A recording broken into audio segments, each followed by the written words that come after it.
আচ্ছা, আরাফাত দিনে রোজা রেখে আমাদের তারেক ভাই খুবই ক্লান্ত। একেবারে শরীর তার একদম ঝিমিয়ে গেছে।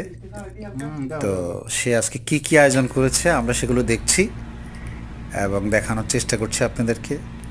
তো আমরা ভিডিও ফুটেজে তারেক ভাইকেও নেওয়ার চেষ্টা করছি। তারেক ভাই ভিডিওতে সাধারণত আসতে চায় না, তারপর আমরা জোর করে চেষ্টা করছি তাকে একটু দেখানোর জন্য, এবং সে খুবই বিব্রত। তো যাই হোক, তার আয়োজনগুলো খুবই সুন্দর। আমরা সবাই এটা উপভোগ করছি। খুবই সুন্দর আয়োজন। আর আরাফাত দিনে যে আসলে রোজা করতে হয় এই সম্পর্কে আমার আসলে আগে ওইভাবে জ্ঞান ছিল না।